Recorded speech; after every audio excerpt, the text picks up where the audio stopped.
गुजर चुका है, लेकिन झालदा के इस मैदान में जोश ऐसा नजर आता है कि अभी दिन के 12 बजे हुए हों। सुभान अल्लाह, सुभान अल्लाह। रात के 2 बजे दीवानों का ये जोश किसी सियासी नेता के लिए नहीं होता, बल्कि रात के वक्त ये जोश और खरोश सिर्फ मुस्तफा करीम के दीवानों में हुआ करता है।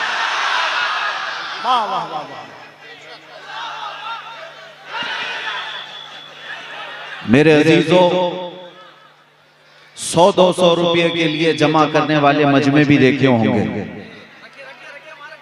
और दिन में लाल पट्टा, शाम में हरा पट्टा, फिर रात को नीला पट्टा बांधने वाले मजमे भी हमने देखे हैं।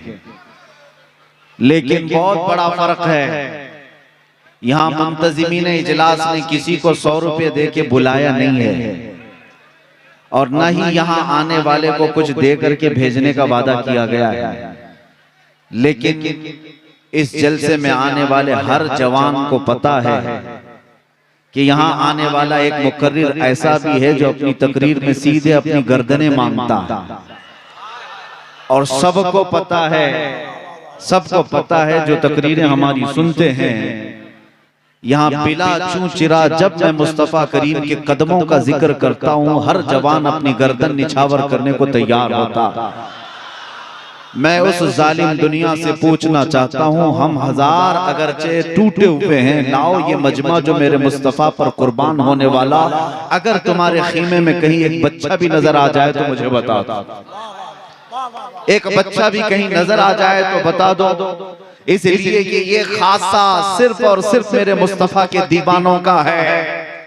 अल्लाह करीम ने हुजूर के आशिकों में ये जज्बा रखा है कि वो हर चीज टूट जाने के बाद भी, बिखर जाने के बाद भी खड़े रहते हैं, जमे रहते हैं और डटे रहते हैं, और उनका सिर्फ और सिर्फ नारा यही होता है, जो जान मांगो तो जान दे दे, जो माल मांगो तो माल दे दे, मगर ये हमसे कभी ना होगा, नबी का जाहो जलाल दे दे। अजीजा ने गिरामे वक़ार, कुरान में अल्लाह अज़्ज़ा व जल ने इरशाद फरमाया, अन्नबिय्यु औला बिल मुमिनीन मिन अनफुसिहिम, नबी मोमिनों से उनकी जान से ज्यादा करीब है, उनकी जान से ज्यादा हक रखते हैं। जितना तुम्हारी जान पर तुम्हारा हक नहीं, इससे ज्यादा तुम्हारा नबी पाक सल्लल्लाहु तआला अलैहि वसल्लम के लिए हक है। इसीलिए हुजूर के आशिकों ने ये पुकारा है ना, ये एक जान क्या है, अगर हो करोड़ों तेरे नाम पे सबको वारा करूं तेरे नाम पे जां फिदा, न बस एक जां दो जहां फिदा, दो जहां से भी नहीं जी भरा, करूं क्या करोड़ों जहां नहीं। नबी पाक सल्लल्लाहु तआला अलैहि वसल्लम के लिए जान फिदा कर देना, इसको भी आशिकों ने कम समझा है। अगर करोड़ों जाने होती, सब हुजूर के कदमों पर वार दिए जाते। अजीजों, नबी पाक सल्लल्लाहु तआला अलैहि वसल्लम के लिए जो कुरान कहता है, मैं उसी को आपके सामने रखता हूं। ईमान क्या है? आप मोमिन हैं, आप मुसलमान हैं। ईमान सिर्फ तुम्हारे सरों पर दिखने वाली टोपी का नाम नहीं है, ईमान सिर्फ तुम्हारे चेहरों पर नजर आने वाली दाढ़ी का नाम नहीं है, ईमान सिर्फ जुब्बे कुब्बे और इन अमामों का नाम नहीं है। दीन और ईमान क्या है? इकबाल से पूछो तो यही कहता है, बमुस्तफा बरसा खैश के दिन हम आओ, अपने आप को रसूलुल्लाह तक पहुंचा दो, दीन यही है। अगर बहु न रसीदी तमाम बुलहबीस, और अगर तो रसूलुल्लाह की जात तक नहीं पहुंच सका, जिंदगी अबू लहब की तरह है। और जब हस्सानुल हिंद आला हज़रत इमाम अहले सुन्नत से पूछा जाए ईमान क्या है, ईमान किसे कहते हैं, दिन में 100 बार तस्बीह पढ़ने का नाम ईमान है, और घड़ी घड़ी सजदे करने का नाम ईमान है, या फिर कोई सफेद लिबास पहनने का नाम है ईमान है। आला हज़रत इमाम अहले सुन्नत फरमाते हैं, ईमान किसे कहते हैं? अल्लाह की सरता बकदम शान है ये, इंसान नहीं इंसान, वो इंसान है ये। कुरान तो ईमान बताता है उन्हें, और ईमान ये कहता है मेरी जान है। हुजूर की जात ऐने ईमान, ईमान यही है इसीलिए रसूल करीम सल्लल्लाहु तआला अलैहि वसल्लम ने भी अपनी हदीस पाक में इरशाद फरमाया, ला युमिनु अहदुकुम हत्ता अकूना अहब्बा इलैहि मिन वालिदिही व वलदिही वन नासी अजमईन। तुम में से उस वक्त तक कोई ईमान वाला मुकम्मल नहीं हो सकता जब तक कि वो सारी दुनिया से ज्यादा मुझसे मोहब्बत न करे। दूसरी हदीस है, नबी पाक सल्लल्लाहु अलैहि वसल्लम इरशाद फरमाते, ला युमिनु अहदुकुम हत्ता यकून हवाहु तबअन लिमा जीतु बिही। उस वक्त तक तुम पूरे मोमिन नहीं हो सकते जब तक कि अपनी ख्वाहिशात को मेरे हवाले नहीं करते, हुजूर पाक सल्लल्लाहु अलैहि वसल्लम की मर्जी के मुताबिक नहीं गुजारते, उस वक्त तक कोई मोमिन नहीं है। इसीलिए हमारी जिंदगी में सबसे अहम बाब, हमारी जिंदगी का सबसे अहम टॉपिक, हमारी जिंदगी का सबसे अहम उन्वान ज़ाते मुस्तफा है, नबी पाक सल्लल्लाहु तआला अलैहि वसल्लम की जिंदगी। आज जैसे कि आपको ऐलानन भी बताया गया, यौम सिद्दीक़ अकबर है। ईमान अगर कहीं से लेना हो तो सिद्दीक के कदमों से हासिल करो। हज़रत सैयदना अबू बकर सिद्दीक रज़ी अल्लाह ताला अन्हु ने पूरी उम्मत को समझाया ईमान का असल दर्जा क्या है। ईमान का दर्जा आपसे पूछा गया, जिंदगी में सबसे ज्यादा अजीज चीज क्या है आपको दुनियावी चीजों में? फरमाते अन नज़रतु इला वजहि रसूलिल्लाह, कहते हैं सिर्फ रसूलुल्लाह के चेहरे की तरफ देखना मेरी जिंदगी का सबसे पसंदीदा काम, सबसे पसंदीदा काम। और हजरत अबू बकर सिद्दीक रज़ियल्लाहु ताला अन्हु से ही ईमान सीखो। ये अगर मगर की जो बातें आज आई है ना, ये ईमान को मुतज़लज़ल कर देते हैं, डगमगा देते हैं। आज आप सोच रहे ना, ये हजारों आफतें, हजारों मुसीबतें क्यों आ गई हमारे ऊपर अचानक? हर ऐरा गैरा हमें आंख दिखाने लग गया, करोड़ों की तादाद होते भी। उसकी एक खास वजह मैं आपको बताऊं, जंगे ओहद को याद कर लेना। ओहद के मैदान में एक वाकया पेश आया था। रसूल करीम सल्लल्लाहु अलैहि वसल्लम ने, एक छोटी सी पहाड़ी है जिसको जबल रुमात कहते हैं, उस पहाड़ी पर नबी पाक सल्लल्लाहु अलैहि वसल्लम ने 50 तीर अंदाज सहाबा को खड़ा किया था और इरशाद फरमाया था, जब तक मैं ना कहूं नीचे मत उतरना। जुमला याद रखिए, क्या फरमाया हुजूर ने? जब तक मैं ना कहूं नीचे ना आना। जंग चल रही थी, मुसलमान काफिरों पर गालिब आ गए, मुशरिकीन पीठ फेरकर भागने लग गए, माल गनीमत सब मैदान में पड़ा रहा, बिखरा रहा, सब मुशरिकीन भागने लगे। जंग खत्म होने के करीब आई तो जो मैदान में सहाबा थे वो माल जमा कर रहे थे। ऊपर जो टीले पर खड़े सहाबा थे, 50 तीरंदाज सहाबा, उनमें से अक्सर सहाबा ने यह समझा जंग खत्म हो गई, अब हम भी उतरते हैं, माल गनीमत जमा करते हैं। चंद सहाबा ने कहा रुको, रसूलुल्लाह ने फरमाया जब तक मैं ना कहूं उतरना नहीं। तो बाकी सहाबा ने इज्तिहाद किया। हम ये नहीं कहते कि उनकी आमदन खता थी, इज्तिहादन ये कहा कि नहीं, हुजूर के फरमाने का मतलब तो जंग खत्म होने तक का था, जंग तो खत्म हो गई, मुशरिकीन भाग रहे, चलो उतरो। तकरीबन आधे से ज्यादा सहाबा नीचे उतर आए। जो ऊंचे टीले पर जबल रुमात पर खड़े थे, वो लोकेशन ऐसा था, मेरे आका ने ऐसा खड़ा किया था, कोई काफिर सामने नहीं आ सकता था। आधे से ज्यादा सहाबा जब उतर गए, माले गनीमत जमा कर रहे थे, भागे हुए मुशरिकीन में जो जर्नेल थे खालिद बिन वलीद, वो ईमान लाए हुए नहीं थे। देखा ये टीला खाली हो गया, 200 घुड़सवारों को पीछे से दौड़ाते हुए लाए और ऊपर जो खड़े बाकी सहाबा थे उन सबको शहीद कर दिया, उनको तीर से शहीद कर दिया, उनको गिराया। फिर मैदान में जो माले गनीमत जमा कर रहे थे उन पर हमला किया और भागे हुए मुशरिकीन भी पलट आए। इधर से भी कुफ्फार, उधर से भी कुफ्फार, बीच में सहाबा पिस गए, जिसकी वजह से 70 सहाबा की जानें गई थी, 70 सहाबा शहीद हुए। यही वो जंग है, जंगे ओहद, जिसमें हजरत अमीर हमजा का सीना चाक करके कलेजा निकाल कर छबाया गया था। यही वो जंग है जिसमें हजरत अब्दुल्ला बिन जहश के टुकड़े टुकड़े करके काफिरों ने हार बनाकर गले में पहना था। यही वो जंग है जिसमें हजरत अनस बिन नुज़ैर की सिवाय उंगली के कुछ नहीं मिला था। यही वो जंग है जिसमें साद इब्न रबी के पेट पर 12 नेज़े लगे हुए थे। यही वो जंग है जिसमें रसूलुल्लाह के दंदाने मुबारक शहीद हुए थे। 70 सहाबा में बड़े बड़े सहाबा शहीद हुए। मैं ये बात क्यों अर्ज कर रहा हूं जानते हो? क्यों अर्ज कर रहा हूं? इसलिए कि मुहद्दिसीन और शारहीन ने फरमाया, सहाबा इकराम रिज़वानुल्लाहि ताला अलैहि मजमईन को हुक्म था मेरे आका का कि जब तक मैं ना कहूं नीचे ना आना। सहाबा इंतजार ना करे, ना किए और उतर आए। उस एक खता की वजह से ये जंग जो फतह थी शिकस्त में तब्दील हो गई। और शारहीन शुर्राह फरमाते हैं, कुरान की आयत है, फलयहज़रिल्लज़ीना युखालिफूना अन अम्रिही अन तुसीबहुम फितना औ युसीबहुम अज़ाबुन अलीम। अल्लाह फरमाता है मेरे महबूब के हुक्म की मुखालिफत मत करना, वरना मैं तुम्हें फितने में मुब्तला करूंगा या दर्दनाक अजाब में गिरफ्तार करूंगा। दो चीजों में मुब्तला हो जाओगे। अगर रसूल पाक के हुक्म की मुखालिफत में आ गए, या तो फितने में मुब्तला होंगे या तो दर्दनाक अजाब में गिरफ्तार हो जाओगे। मेरे अजीजों, वो जानबूझकर की हुई खता नहीं थी, इज्तिहादी खता थी। उसके बाद 70 सहाबा की जाने जा सकती हैं, और आज जानबूझकर के जो रसूलुल्लाह के अहकाम को पीठ पीछे डाल रही है उम्मत, तो हमारी 70 लाख जाने जाएं तो भी कम है। 70 लाख जानों का नुकसान भी हो तो ये कम है। क्यों?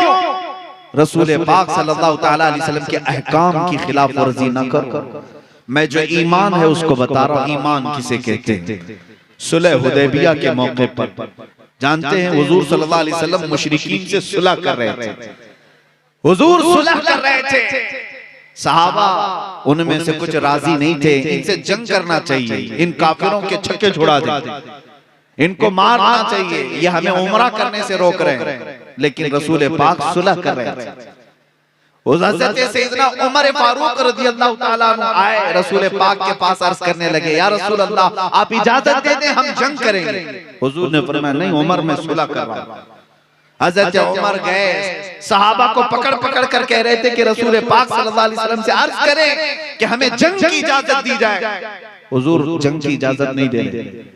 हज़रत उमर सीधे कहां आए जानते हैं? जिनका आज यौम है सिद्दीक अकबर।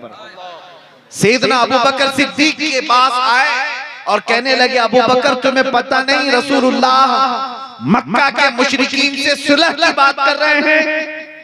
हज़रत अबू बकर सिद्दीक कहते हाँ मुझे पता है। उमर तुम कहना क्या चाहते हो? हज़रत उमर ने कहा रसूल पाक सल्लल्लाहु अलैहि वसल्लम से जाओ कहो जंग की इजाजत दे, सुलह न करे। जानते हो हज़रत अबू बकर को इतना जलाल आया, इतना जलाल आया। हज़रत उमर के दोनों कंधे पकड़ करके हिलाया और कहा इल्ज़म ग़र्ज़क या उमर, ऐ उमर अपनी औकात में रहकर बात करो, ये फैसला किसी ऐसे वैसे का नहीं, अल्लाह के रसूल का फैसला। ईमान इसे कहते हैं, ईमान। अगर रसूल ने फरमा दिया, अगर मगर फिर ना करो, ये अल्लाह के रसूल का फरमान है। हज़रत उमर के बेटे बैठे हुए हैं, साथ में बहस चल रही थी किसी मसले पर, दोनों दलीलें दे रहे थे। हज़रत उमर ने कहा अल्लाह के रसूल ने ये फरमाया, अपनी बात की दलील में हदीस पेश कर दिया। तो हज़रत उमर के बेटे ने क्या कहा, अच्छा ठीक है रसूलुल्लाह ने फरमाया, मगर अभी इतना कहा था हज़रत उमर ने तलवार निकाल दी। अल्लाह, हज़रत उमर ने तलवार निकाल दी, जुमला रोक दो। बेटा सिर्फ ये कह रहा था ठीक है रसूलुल्लाह ने फरमाया, मगर इतना कहा था तलवार निकाल दी। कहा खबरदार, मेरे रसूल के फरमान के बाद अगर मगर निकाल दिया, उमर की छत के नीचे तेरे लिए कोई जगह नहीं हो सकती। नारे तकबीर, नारे रिसालत, अज़मते मुस्तफा, रिफाते मुस्तफा, शौकते मुस्तफा। ये ईमान है, ये ईमान है।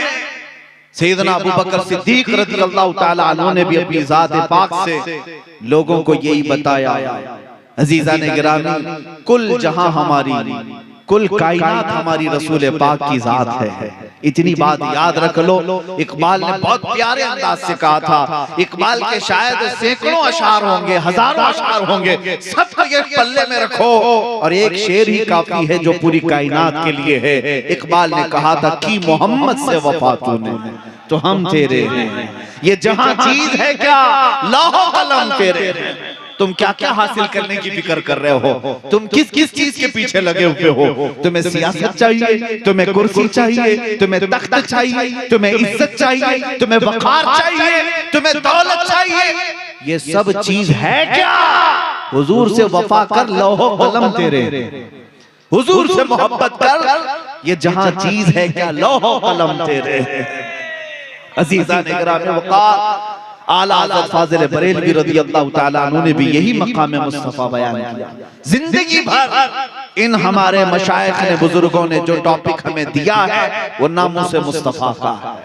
आज के दौर में मैं महसूस कर रहा हूं कि अगर पूरी उम्मत को कोई नाम जमा कर सकता है और जगा सकता है तो सिर्फ आमिना के लाल का नाम है, मेरे मुस्तफ़ा करीम का नाम है। मैंने महसूस किया कि जब कोई एक पाखंडी भौंक रहा था हुजूर की शान, नबी पाक सल्लल्लाहु ताला अलैहि वसल्लम की इज्जत पर हमलावर था।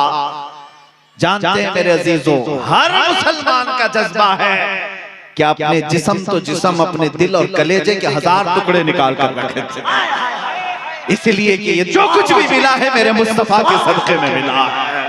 मैं आपसे कहता हूँ, दोनों हाथों को उठाकर नारे तकबीर, नारे रिसालत, तहफ्फुज़े नामूसे रिसालत, अल्लामा सलमान अज़हरी साहब क़िबला।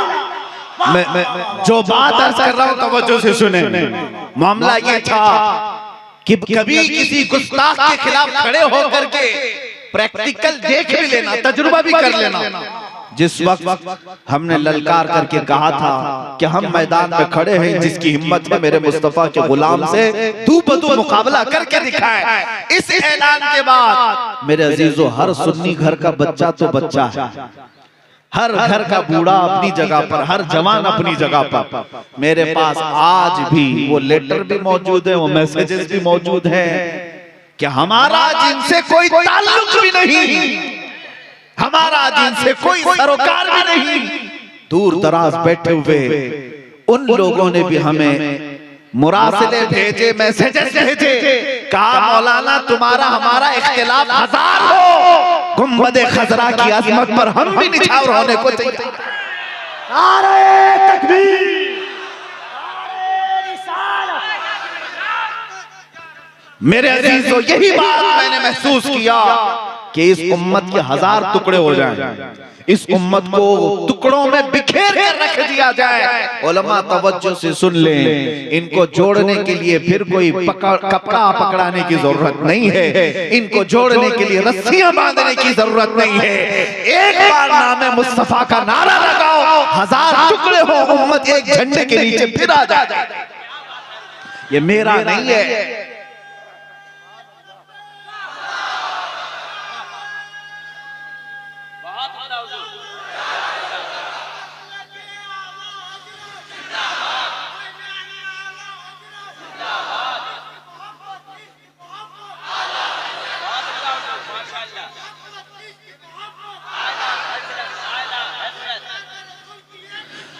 मेरे अजीजों, जालिमों ने ये समझा होगा जैसे वो अकीदत रखते हैं अपने गुरु घंटालों से, ऐसा ही मुसलमानों का भी मामला होगा। उन्हें अभी पता ही नहीं, यहाँ तो मेरे आका के वजू के कतरे को सहाबा जमीन पर गिरने नहीं देते। आज भी ये जज्बा मौजूद है, आज भी मौजूद है। मुझे आज भी 2 साल पहले की बात याद है, रमजान का महीना था, हमने ऐलान किया था चलो हम आते हैं आग में कूदने। हजारों लाखों नौजवान बच्चे इस बात को जानते होंगे, लेकिन मुझे एक बात याद आती है। बीच रमजान में एक नौजवान आया, हिप्पी कट है, दाढ़ी में भी डिजाइन है, फटे कपड़े हैं, जैसे फैशनेबल लोग घूमते रहते, कान में बाली भी, नशा करने वाले भी होंगे। नौजवान आया और कहा कि मौलाना मैं आपके पास आने से घबराता था, डरता हूँ, मेरी दुनिया ही अलग है, लेकिन अभी सुना है कि आप हुजूर पाक सल्लल्लाहु अलैहि वसल्लम के नाम पे आग में कूदने जा रहे हैं। मैंने कहा आपने कहा सुना? कहा मोबाइल पे देख रहा था, मुंबई की सरजमीन की बात कर रहा था। मैंने कहा तो क्या हुआ? कहा कि मौलाना मेरे हुलिये को मत देखें, आप ना जाना पहले मैं कूदने को तैयार। नारे तकबीर, लब्बैक लब्बैक या रसूल अल्लाह, लब्बैक लब्बैक लब्बैक या रसूल अल्लाह, लब्बैक लब्बैक लब्बैक या रसूल अल्लाह, लब्बैक लब्बैक। मेरे अजीजों, कमेटी वाले जितने आप लोग बैठे, उस दिन ये एहसास हुआ हुलिया अपनी जगह पर, इसके गुनाह अपनी जगह पर। ए आमिना के लाल, तूने किस किस दिल में अपना घर बनाया हुआ, अल्लाह किस किस को अपना आशिक बनाया हुआ है। मैंने उस दिन देखा उस नौजवान को, आंखें छलक पड़ी, फिर पुकार कर मक्खी ने गुंबदे खजरा से अर्ज किया, या रसूल अल्लाह, उम्मत गुनहगार तो हो गई लेकिन गद्दार नहीं है। लब्बैक या रसूल अल्लाह, हर हाथ उठे, लब्बैक या रसूल अल्लाह। सरकार की आमद, और जोर से, सरकार की आमद, दिलदार की आमद, लजपाल की आमद, यासीन की आमद, हुजूर की आमद, इश्क मोहब्बत, इश्क मोहब्बत। एक बात और आपके सामने रख दूं, जलसों में जाने का मेरा मिजाज नहीं था, और मैं जलसों के इस तरह रोजाना के बयानात का मुखर्रिर भी नहीं, मैं जज्बाती आदमी हूं। अक्सर जो जलसों के मुखर्रिर हैं जैसे अल्लामा जिक्रुल्लाह साहब, ये सब इस मैदान के माहिरीन हैं, इस मैदान के घोड़े। मैं जो जलसों में जाना शुरू किया तो उसकी एक ही वजह थी। आज भी देखिए, जलसों में वैसे भी आप पूरी पूरी रात खपाते हैं, बहुत सारे मामला, लेकिन बहरहाल मैं उस टॉपिक पर नहीं बात कर रहा। एक बात, मैंने हिंदुस्तान के माहौल को बहुत करीब से देखा। 6 महीने में तकरीबन 22 स्टेट का मैंने खुद सफर किया, 100 से ज्यादा जलसों को खिताब किया हो। कोई एक जलसा भी नहीं जहां से लब्बैक का नारा ना लगा, कोई एक जलसा भी नहीं। हमारे आने से लेकर जाने तक एक छोटा सा 8 साल का बच्चा भी देखता है तो लब्बैक या रसूल अल्लाह। मैं आपके सामने अर्ज कर रहा हूं, इस जालिम दुनिया ने उम्मत मुस्तफा को तोड़ने के लिए हमेशा जो काम किया, वो क्या काम है जानते हैं? उम्मत को हमेशा नशा में मुब्तला रखो। ऐसा नशा दो, ऐसा नशा दो कि फिर ये कभी उठ ना सके, क्योंकि दुनिया को पता है अगर एक मुस्तफा का दीवाना उठ जाए तो हजारों की नींद हराम करके रखता। हाँ, हकीकी बात है, वरना 3000 अंग्रेज मिलकर के एक किफायत अली काफी को नहीं गिरफ्तार करते। एक किफायत अली काफी को गिरफ्तार करने के लिए 3000 अंग्रेज आए थे। हाँ, सबको पता है एक दीवाने मुस्तफा की हैसियत क्या होती है। एक उठ जाता है, हजारों की नींदें हराम करता है। और अकबर जैसा बड़ा बादशाह, अखंड भारत का बादशाह, इतनी बड़ी सल्तनत का, इलेक्शन का नहीं, 48 साल से हुकूमत करने वाला बादशाह, एक जवान मुजद्दिद अल्फसानी को गिरफ्तार करने की जरूरत नहीं पेश आती। कहां बादशाह की ताकत और कुव्वत, और कहां एक आलिम रब्बानी। दुनिया को पता है एक हक बोलने वाला आलिम जिंदा हो गया तो हजारों की नींद हराम करता है। ये अभी माजी करीब में भी हमने देखा, यूरोप की सरजमीन तक हिलती हुई नजर आती थी जब पड़ोस मुल्क से खादिम हुसैन लब्बैक का नारा लगाता था।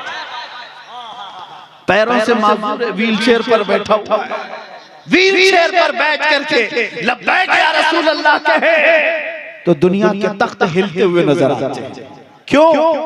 यही बात समझो मेरे अजीजों, दुनिया हमेशा सुलाना चाहती है। तुम सोते रहो, तुम बिजली, गटर, नाले, पानी, इसके बारे में बात करते रहो, अज़मत मुस्तफा पे मत बात करो।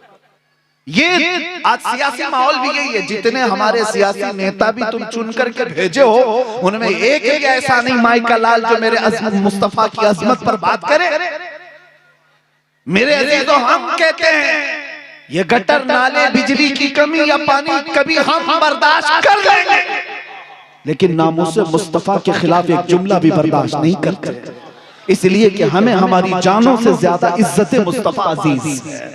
और हमें यह भी पता है आज जो हमें इज्जत मिली है ये मुस्तफा के नाम से मिली है। मैं जो बात कहने जा रहा हूं मुकम्मल करता हूं। नशा में ऐसा सुला दो, नशा में ऐसा सुला दो कि उठ ना सके। पिछले कई सालों से तुम पर भी ये इंप्लीमेंट करके देखा गया, एक्सपेरिमेंट करके देखा गया कि इनको इतना नशा दो। नशा का मतलब सिर्फ कोकेन, अफयून, चरस, गांजा ही नहीं, तुम्हें इंटरनेट के नशे में भी मुब्तला करके रखा गया है। इतना कि 24 घंटों में 20 घंटे तो ये फेसबुक, इंस्टा चलाते रहते हैं। ये इतने मसरूफ हो गए कि इनको ना इस्लाम की फिक्र हो, ना कुरान की, ना अज़मत मुस्तफा की। सारी बातें इसी में चलती रहे। मैंने अरबों को देखा वो मदहोश हो चुके, उनके यहाँ अब होश बाकी नहीं रहा। कोई कुछ भी भौंके वो नशा में है आज। अच्छा, दुनिया नशा में डालने के बाद चेक कैसे करती है? ये पूरा बेहोश हुआ है कि नहीं हुआ? डॉक्टर जब बेहोशी का इंजेक्शन लगाता है या गोली देता है सुन्न होने के लिए, तो फिर थोड़े से थप्पड़ मार कर देखता है, चूंटी काट के देखता है, कैंची लगा के देखता है। अगर हाथ पैर हिल रहे हैं तो इसका मतलब अभी पूरा बेहोश नहीं हुआ। फिर एक इंजेक्शन दे दो, हाथ 2-4 थप्पड़ मारने के बाद हाथ पैर भी नहीं हिलाता, इसका मतलब बेहोश हो गया। अब डॉक्टर जो है चीर फाड़ करता, यानी ऑपरेशन शुरू। हाथ पैर नहीं हिल रहे, इसका मतलब बेहोश हो गया है। दुनिया के चेक करने का तरीका यही है, डॉक्टर इसी तरह चेक करता है। लेकिन ये जालिम दुनिया जो उम्मत मुस्तफा को बेहोश करती है, नशा में लाकर, बदअखलाकी में लाकर, बेहयाई में लाकर, इसके चेक करने का तरीका ये है किसी जालिम कुत्ते को हुजूर की शान के खिलाफ भौंकने के लिए लगाया जाता है। कभी इस्लाम के खिलाफ, कभी कुरान के खिलाफ। भौंको। जब कोई कुत्ता भौंकता है, ये दुनिया के लुटेरे दूर बैठ करके देखते हैं उम्मत पूरी बेहोश है या होश में है। ये चेक करने का तरीका है। पूरी बेहोश हो गई, आवाज कहीं से नहीं आएगी, आवाज नहीं आएगी। और अगर होश में है तो फिर वो समझते हैं अभी प्लान ठंडा रखो, अभी ये बेदार है। इसीलिए मैं कहता हूं मेरे अजीजों, जगह जगह जलसों में जाकर मैं खुद चेक करने लगा। जलसों में आने का मेरा मकसद ये था, इन्होंने पूरे हिंदुस्तान भर नहीं दुनिया भर में नशा पिलाया उम्मत को, और अब हुजूर की शान के खिलाफ भौंकने के लिए कुत्ते पैदा किए। और जब वो भौंकने लगे, मैं खुद भी जा जा करके देखने लगा क्या हकीकत में उम्मत बेहोश हो गई है? नहीं। लेकिन अल्हम्दुलिल्लाह हिंदुस्तान के इस माहौल को मुशाहिदा करने के बाद सीना फख्र से चौड़ा हो गया। जालिमों, तुम्हारे कुत्ते भौंकते रह गए, लेकिन अभी उम्मत पूरी बेहोश नहीं हुई। इसलिए कि जहां तुम एक बार भौंकते हो, मुझ जैसे हजारों उलमा तुम्हें शेर की तरह दहाड़ते हुए मेरे मुस्तफा की अज़मत पुकार पुकार कर कहते हैं अभी हम मरे नहीं हैं, न घबराओ मुसलमानों, अभी खुदा की शान बाकी है, अभी इस्लाम जिंदा है, कुरान बाकी है, अभी बेहोश नहीं हुई। ये तुम्हारे लब्बैक के नारे, ये तुम्हारा मचलना, ये रातों में तुम्हारा जोशो खरोश इस बात की अलामत है कि अभी उम्मत मरी नहीं है, बल्कि अभी मेरे मुस्तफा के नाम पर मरने को तैयार है, अभी मर मिटने को तैयार है। जब तक ये तुम्हारा हौसला बाकी रहेगा, बेफिक्र रहो, बेफिक्र रहो, कुछ बाल बेका नहीं होगा। इधर उधर मौसम के कीड़े आते रहेंगे, मौसम जाते ही चले जाएंगे, कुछ नहीं होगा। कुछ लोग बहुत फिक्र अंगेज, बहुत फिक्र में रहते हैं, अब क्या होगा, तब क्या होगा। खौफ न रख रजा जरा, तू तो है अब्दे मुस्तफा, खौफ न रख रजा जरा, तू तो है अब्दे मुस्तफा, तेरे लिए अमान है, तेरे लिए अमान है। जब तुम्हारे दिलों के अंदर इतना जज्बा भी बाकी है, तुम्हारे बच्चों के अंदर लब्बैक पुकारने का जज्बा भी बाकी है, बेफिक्र रहो, इस्लाम का कुछ नहीं होगा, मेरे मुस्तफा की अजमत का भी कुछ नहीं होगा। जिस दिन तुम मरे रह गए, बेहोश रह गए, अपने मोबाइलों में खेलते रह गए, तो फिर इंतजार करो कि तुम्हारे घरों पर ये चिंगारियां आग बन करके जला देंगे, ये जला देंगे। लेकिन अब तक होश बाकी है।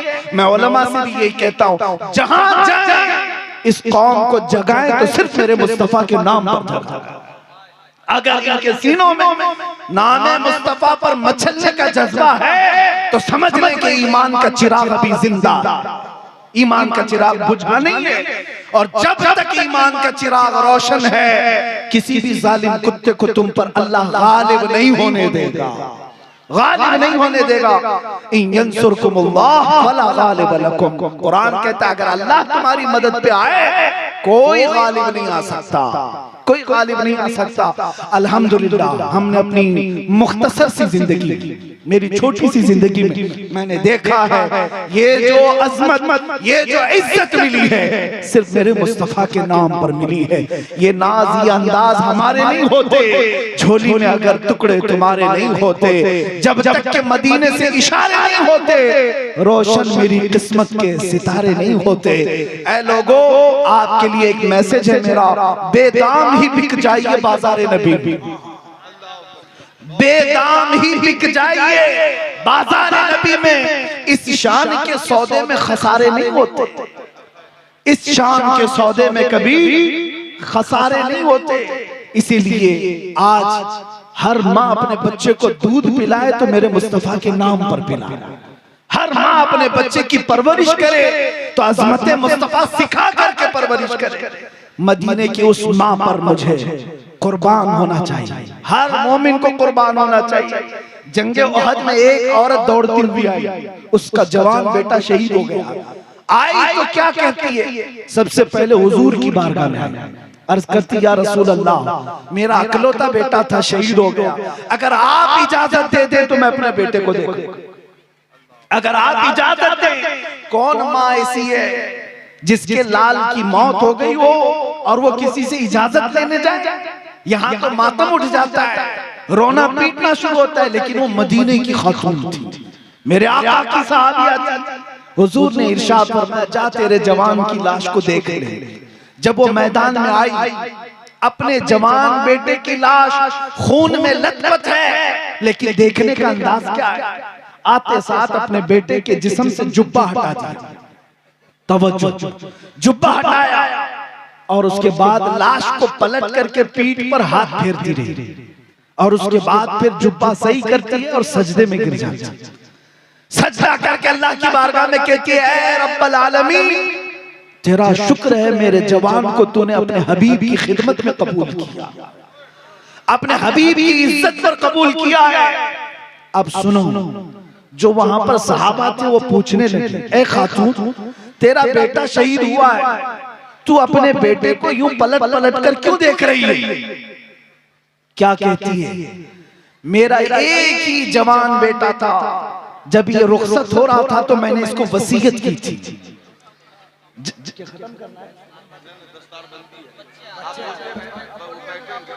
आप लोग बैठ जाइए, बैठ जाइए। हाज़रीन, यकीनन खलीफा हुजूर ताजुश शरिया अल्लामा सलमान अज़हरी की जो गुफ्तगू हो रही है, अगर इसे हम सही से सुन लें, ये गुफ्तगू नहीं दर्द है दिल का, जो आज उम्मत मरहूमा की जरूरत है। समझिए आप, बगौर सुने, जब से आप बहुत सुनते हैं, अजीम शान गुफ्तगू आप सुन रहे हैं। नारे तकबीर, नारे रिसालत, उलमाए अहले सुन्नत। नबी पाक सल्लल्लाहु तआला अलैहि वसल्लम की महफिलों में जितना अदब किया जाए उतना हुजूर का इश्क बढ़ता चला जाता है। महफिलों में अदब मलहूज रखें। मैं अर्ज कर रहा था, मदीने की वो खातून अपने जवान बेटे को इस तरह देख रही थी तो सहाबा ने पूछा कि ए माँ तू क्या देख रही है अपने बेटे के लिए, क्या देख रही है? वो खातून कहती है जब मेरा लाल जा रहा था तो मैंने इसको वसीयत की थी कि मेरे बेटे जा रहा है रसूलुल्लाह की खिदमत में, देखना कभी मैदाने जंग में अगर दुश्मन गालिब आ गए तो पीठ फेर कर भागना मत, हुजूर को छोड़कर जाना मत। ये माँ कह रही है, ये माँ कह रही है हुजूर को छोड़कर भागना मत, और अगर पीठ फेर कर भागते हुए पीछे से जख्म खा करके मरा तो मैं अपना दूध माफ नहीं करूंगी। तवज्जो, क्या कहती है, अगर भागते हुए मारा गया तो मैं अपना दूध माफ नहीं करूंगी। यह औरत कहती है मैं जब सुनती हूँ कि उहद की जंग में दुश्मन गालिब आ गए थे, 70 लोगों की जानें चली गई, तो मैं दौड़ती हुई आई, मेरे बेटे की भी शहादत हुई। मुझे फिक्र ये थी कि कहीं भागते हुए तो नहीं मारा गया, मुझे डर था। इसीलिए आते साथ मैंने अपने बेटे के जुब्बे को हटाकर पहले पीठ पर हाथ फेर करके देखा कि कहीं पीछे से जख्म खा करके तो नहीं मरा। मैंने पूरा हाथ फेर करके देखा, फिर सजदे में गिर गई, इसलिए कि मेरे इस जवान लाल की पीठ पर एक भी जख्म नहीं, जितने जख्म खाया है सब सीने पर लेकर के गए। माँ इस बात पर फख्र कर रही है, माँ इस बात पर फख्र कर रही है, मेरा बेटा दुनिया से गया है तो सीने पर जख्म खा करके मेरे मुस्तफा की अजमत बुलंद करके गया। कहाँ है वो माएं, कहाँ है वो अजमत वाली खवातीन? अजीजा ने गिरामी वक़ार, आप हरगिज ना घबराएं कि अगर हमारे बच्चे मुस्तफा करीम की इज्जत के लिए खड़े होते हैं, औरतों में से कोई उसे ये ना कहे हालात खराब है घर में बैठ जा। अगर कोई औरत कहती है तो कल को इतने हालात खराब होंगे कि तुम्हारी इज्जत नोचने वाले कुत्ते भी आ जाएं, ये जवान तुम्हारी इज्जत नहीं बचा सकेंगे। इनको आज इतना सिखा दो कि हमारी इज्जत अपनी जगह पर, पहले रसूलुल्लाह की इज्जत बचाने निकलो। जब जवान मुस्तफा की इज्जत के लिए निकलेगा, अल्लाह करीम उसके घर की इज्जत खुद महफूज फरमाएगा, उसके घर की इज्जत अल्लाह महफूज फरमाएगा। क्या मदीने में औरतों और बच्चों को छोड़कर सहाबा नहीं जाते थे? क्या नहीं जाते थे? अगर वो सहाबा चले जाते तो उनके घरों की देखभाल कौन करता था? वो खल्लाक़े कायनात फरमाया करता। आज भी हमारे बिजनेस, हमारी दुकानें, हमारे जॉब, हमारी बीवियां, हमारे बच्चे सब अल्लाह के हवाले हैं। लेकिन जवानों, अपने दिलों में इतना जज्बा जरूर रखो कि मुझे अल्लाह ने जो पैदा किया वो किस लिए पैदा किया, मुझे किस लिए पैदा किया। मेरे जुमले समेटता हूं, आखिरी जुमले। आपको कभी ये सोचना होगा अल्लाह ने मुझे क्यों पैदा किया है, मेरी जिंदगी किस लिए, मेरी लाइफ क्यों है? क्या सिर्फ खाने पकाने और गप्पे उड़ाने के लिए? मेरी जिंदगी सिर्फ एंजॉयमेंट के लिए नहीं। अगर सुनना है जिंदगी क्या है, ताजुश शरिया को सुनो। फरमाते हैं जिंदगी ये नहीं किसी के लिए, जिंदगी है नबी की, नबी के लिए। ना समझ मरते हैं जिंदगी के लिए, जीना मरना है सब कुछ नबी के लिए। जीना मरना है सब कुछ नबी के लिए। आओ अब आखिर में मैं ये अहद करके आपसे उठता हूँ, नबी पाक सल्लल्लाहु तआला अलैहि वसल्लम की तरफ अपनी रूहों को मुतवज्जे करो, अपने दिलों को मुतवज्जे करो और अर्ज करो, या रसूल अल्लाह, आज के इस झालदा के जलसे में बैठकर हम ये अहद करते हैं और आज यहाँ से अज़्म करके उठते हैं, या रसूल अल्लाह, दहन में जुबान तुम्हारे लिए, बदन में हिजा तुम्हारे लिए, हम आए यहाँ तुम्हारे लिए, उठे भी वहां तुम्हारे लिए, जमीनो जमा तुम्हारे लिए, मकीनो मकान तुम्हारे लिए, चुनीनो चुना तुम्हारे लिए, बने दो जहां तुम्हारे लिए। सबा वो चले के बाग फले, वो फूल खिले के दिन हो भले, लिवा के तले सना में खुले, रजा की जुबान तुम्हारे लिए, लिवा के तले सना में खुले, या रसूल अल्लाह हम सब की जुबान तुम्हारे लिए। उठो कुव्वत इश्क से हर पस्त को बाला कर दो, दहर में नामे मोहम्मद से उजाला कर दो। आखिर दावाना अल्हम्दुलिल्लाह रब्बिल आलमीन।